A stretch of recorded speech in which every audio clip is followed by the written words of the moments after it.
Olá a todos, vamos para mais uma videoaula e nessa videoaula a gente vai falar de axiomas de medida. Então a gente vai estar interessado agora em estudar o conceito de distância. Mais especificamente a gente vai estar interessado agora em saber como que a gente pode definir a medida de um segmento, que no caso então seria a distância, entre os extremos desse segmento. Ou seja, a gente viu na aula anterior que, dados dois pontos, a gente pode definir o segmento de reta definido por esses dois pontos. Então, agora a gente vai estar interessado em como a gente poderia definir, né, a medida desse segmento, o comprimento desse segmento. Na prática, a gente sabe que o instrumento que a gente utiliza, né, para fazer medições como está na figura aí, uma régua. Então, se você tiver um segmento desenhado num papel, como o que está ilustrado na figura, a gente poderia fazer a medição desse segmento utilizando esse instrumento, ou seja, utilizando uma régua. Então, na figura que está ilustrada aí, a gente poderia ver, por exemplo, que a distância entre os pontos B e C é igual a 5. Só que aí repara, a distância ela é igual a 5 relativamente a esse instrumento de medida. Porque esse instrumento de medida ele tem uma certa unidade de medida, tá? E ele é colocado, né, em uma certa posição. E aí a gente repara que a distância, né, ou seja, o comprimento de B e C, na verdade, ela independe, né? Ela independe tanto da unidade, quanto a gente está considerando, quanto da posição em que a gente coloca a régua. Se a gente mudar aí a posição da régua, colocar, por exemplo, o ponto B lá no... Aliás, colocar a régua, né? De tal forma que o ponto B coincida aqui com o 1, a gente vai ver que a distância entre o B e o C continua sendo igual a 5, né? Segundo as unidades aí dessa régua. Então, o conceito de distância em si, ele é independente, né, da unidade que a gente está considerando e da posição aí da nossa régua. Okay? Então, vamos para o nosso primeiro axioma, e esse axioma, de fato, vai permitir a gente definir essa noção de distância.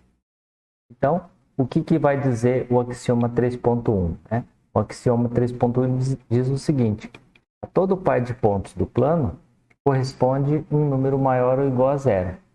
E esse número ele vai ser zero se somente se os pontos são coincidentes. Então, você imagina dois pontos quaisquer do plano. Para cada par de pontos, você vai associar um número real. Um número real não negativo, ou seja, um número real maior ou igual a zero. Então, esse número real, a gente vai então definir exatamente como sendo a distância entre os pontos. O que significa existir uma correspondência, né? Significa que para cada dois pontos você associa um número maior ou igual a zero. Então, é como se, dado um segmento, a esse segmento está associado um número maior ou igual a zero. Então, esse número vai ser chamado de distância entre os pontos, né? Ou então a distância, o comprimento do segmento. O comprimento do segmento, né? Que no caso vai ser determinado por esses dois pontos. Agora, mesmo com o axioma 3.1, ainda pode surgir a seguinte dúvida. A gente sabe, então, que dados dois pontos, esses dois pontos estão associados a um certo número maior ou igual a zero. Mas aí ainda surge a questão, como obter esse número? Ou seja, como que a gente calcula esse número? Porque a gente sabe que existe esse número para cada par de pontos. Mas como obter esse número? Então, a resposta a essa pergunta a gente vai obter justamente no próximo axioma. O próximo axioma, então, diz o seguinte, que cada ponto de uma reta, ele pode sempre ser colocado em correspondência bionívoca com os números reais. E essa correspondência é de tal forma que a diferença entre o maior e o menor desses números meça a distância entre os pontos correspondentes. Então, se você tiver, por exemplo, 2 pontos numa reta, aí você vai fazer a diferença entre o maior e o menor desses números correspondentes aí a esses pontos. Vamos ver como que a gente poderia visualizar, né, meio que visualizar esse axioma lá no GeoGebra. Então, aqui no GeoGebra, essa reta que o axioma 3.2 fala, a gente poderia pensar, por exemplo, aqui no GeoGebra como sendo o eixo X. O eixo X a gente sabe que tem uma certa graduação, tem aqui o zero e aí você vai ter aqui os valores, né, correspondentes aí no eixo X. Então isso permite fazer o seguinte: se você tiver aqui um ponto sobre essa reta, para cada ponto dessa reta, você pode então associar um número real. Então é isso que o axioma está querendo dizer. Para cada ponto sobre uma reta, você associa um certo número real. Além disso, se você tiver aqui, por exemplo, mais de um ponto, vamos supor que eu tenho aqui um ponto X e um ponto Y sobre essa reta. Se a gente fizer a diferença entre o maior e o menor desses números, a diferença entre esses dois números vai ser a distância entre os dois pontos. É isso que o axioma fala, né? Então, repara que isso permite a gente obter agora aquele número que corresponde à distância, né? A gente visualiza aqui claramente, se eu tiver aqui um ponto situado no -1, outro ponto situado aqui em 2, na hora que eu fizer a diferença 2 entre 2 e -1, né, fizer 2 menos -1, a gente obtém o valor 3. Então, 3 seria igual à distância entre esses dois pontos.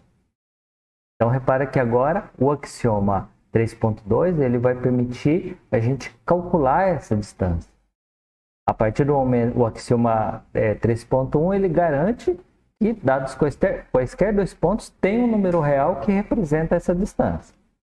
Agora, como calcular essa distância? Aí o axioma 3.2 esclarece como que a gente faz.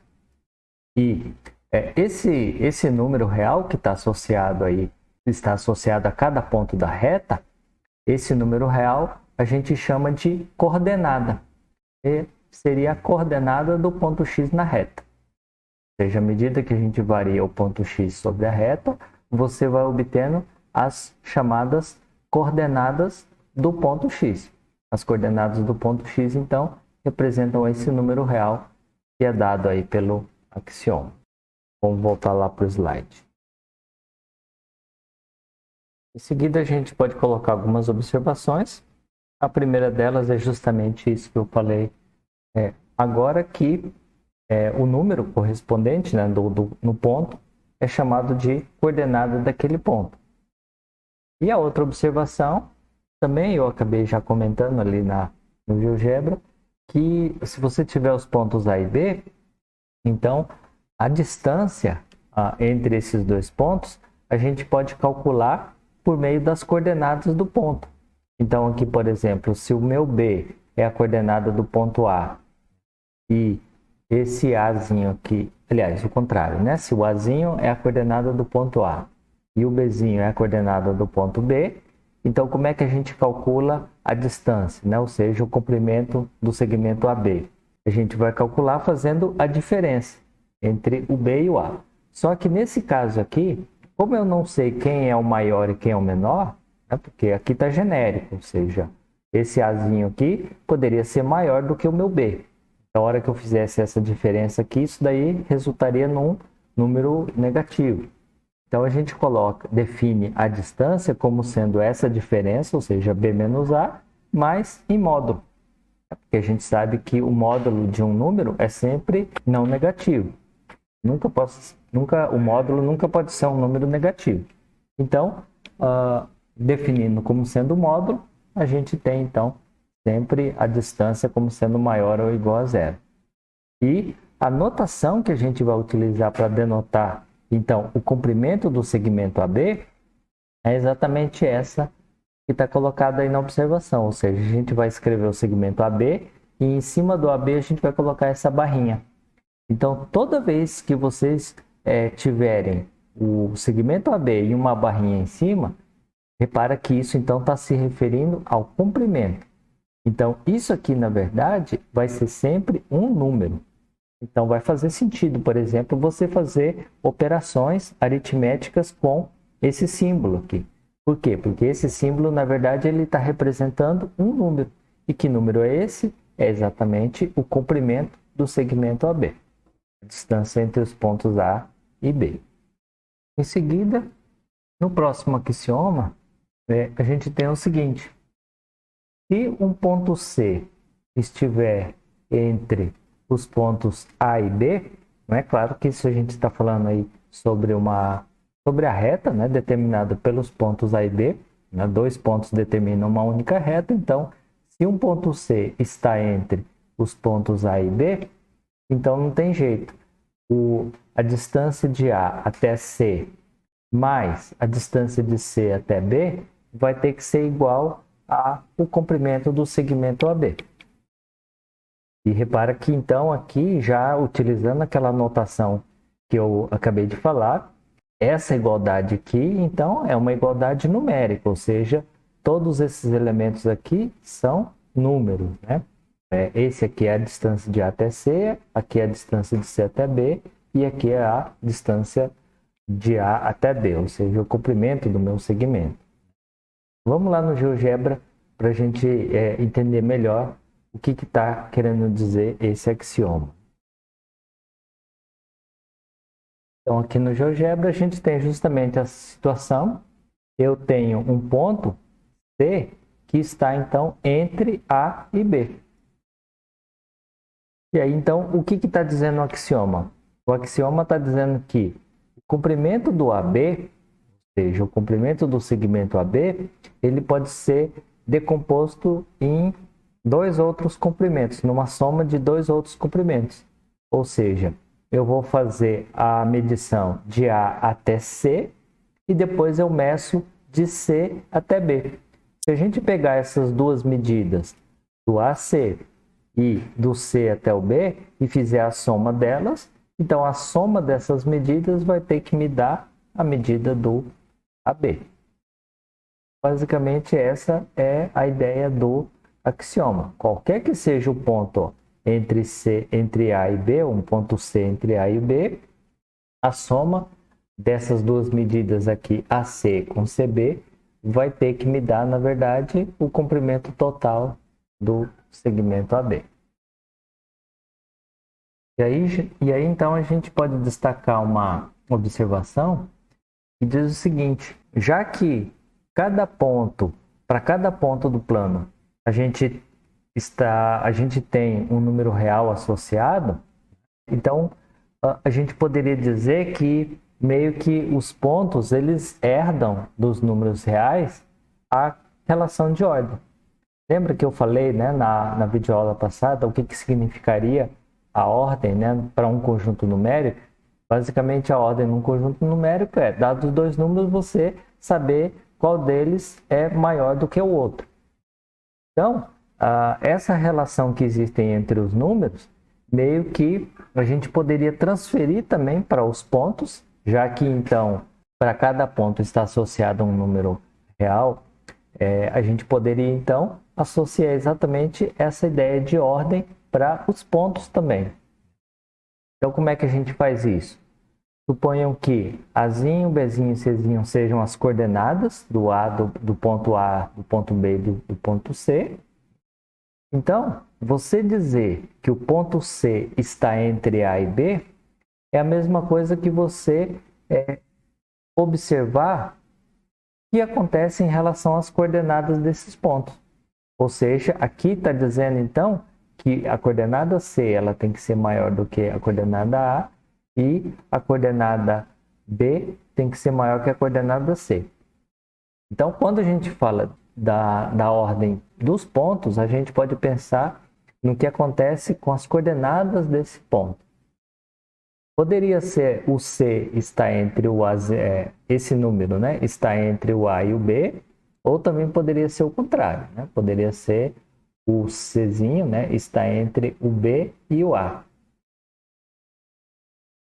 Por que isso, né? Porque na verdade, quando você pensa nos pontos A e B sobre uma reta, repara que os pontos A e B, eles poderiam estar nessas duas posições. Eu posso ter o ponto A aqui e o ponto B, e aí então a gente teria o ponto C entre o A e o B.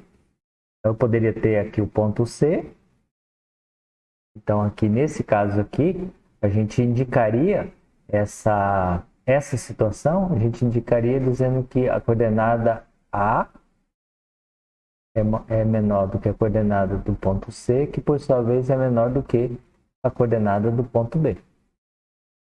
Por sua vez, se eu estiver na situação aqui de baixo, ou seja, se o meu ponto C estiver aqui entre o B e o A, então isso é a mesma coisa que dizer que a coordenada do ponto B é menor do que a coordenada do C e é menor do que a coordenada do ponto A. Então, por isso que sempre existem essas duas possibilidades, né? Porque os pontos A e B eles podem estar aí trocados de lugar um com o outro. Mas em ambas as situações, repara que o C está entre eles, certo? Isso não muda. Agora, o que muda são os extremos aqui da desigualdade.